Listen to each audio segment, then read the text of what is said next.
I've got my compression tester and I've got my small block Chevy behind me. So today we're gonna test the compression in all 8 cylinders of this 305. Now first off, what we're gonna do is take out all 8 spark plugs.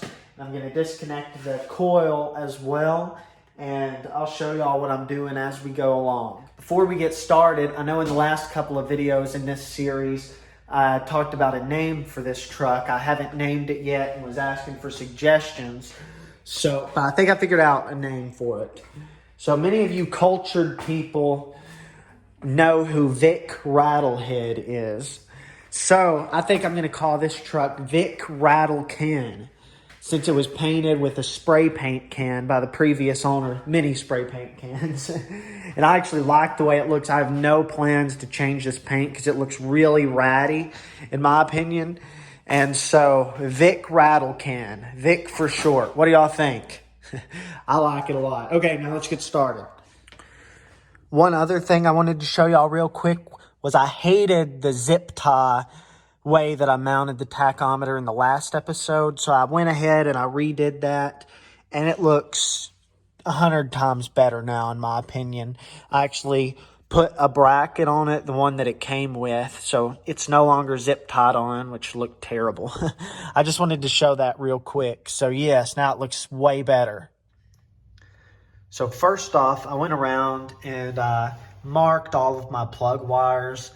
If you haven't done this a whole lot, that's a good idea, just so you don't get any mixed up, so you can keep up with it a little easier. And I marked them all, 1, 3, 5, 7, 2, 4, 6, 8 over on this side, passenger side. And now we'll actually take out all the spark plugs.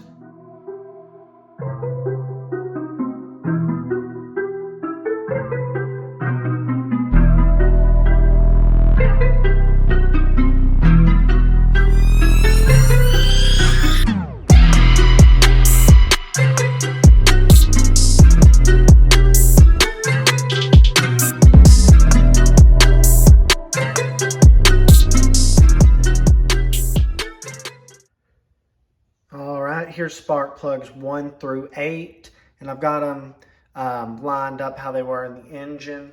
As you can see, some of them were pretty oily, but we're about to do the compression test. We'll see if any cylinders are low on compression. All right, I've got the compression tester in cylinder number 1. I'm not going to video every cylinder, just this one. I'm going to get in. The coil has been disconnected, and I'm gonna get in and crank it over with the throttle open. And I cranked it over a second ago just to make sure there wasn't any spark.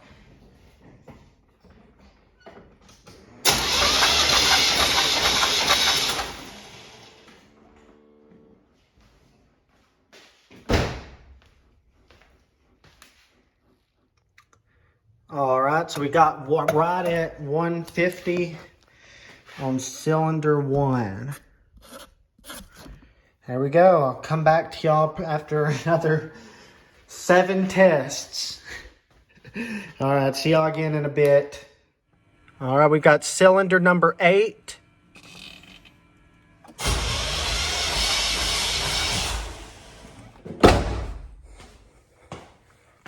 Let's see.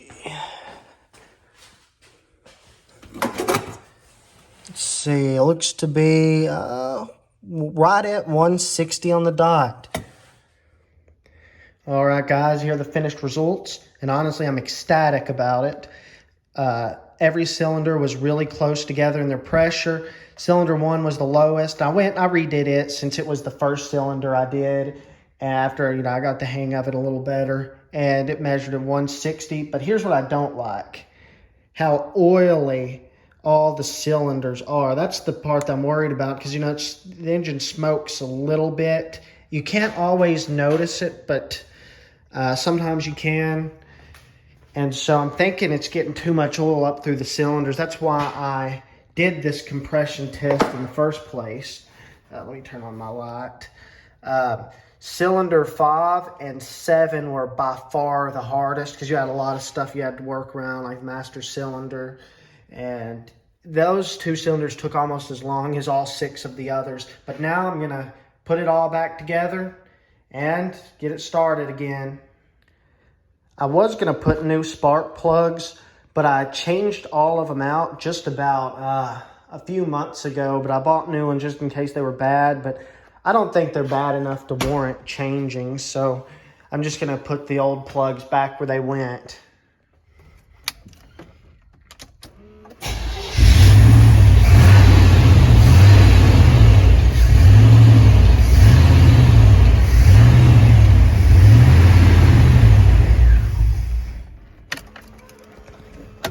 All right, it runs. I think that's going to do it for this video. All right, guys, I'm happy with the oil pressure. I'm happy with the compression test. And in the next video, join us. I'm going to be rebuilding the carburetor because that was the next step of this old renovation on Vic Rattlekin. So I hope y'all enjoyed this video. If you got any suggestions for anything with this truck, let me know.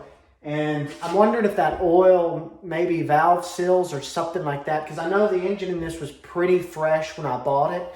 Yeah, the guy I bought it from, he wasn't the one that did the rebuild, but the guy that he bought it from did one. And really, the guy that I bought this truck from, he wasn't a car guy or a truck guy. He just basically owned this cool truck, and that was about it. He knew nothing about it. He even thought it was a 4-speed manual because the fifth gear on it, on the glass, was busted, so you couldn't see a 5. So I wouldn't be surprised if he drove around with 4 gears the entire time he had it. But yeah, I hope you're enjoying this series. I know I'm enjoying making it, so leave a like, leave a comment. Thanks for watching.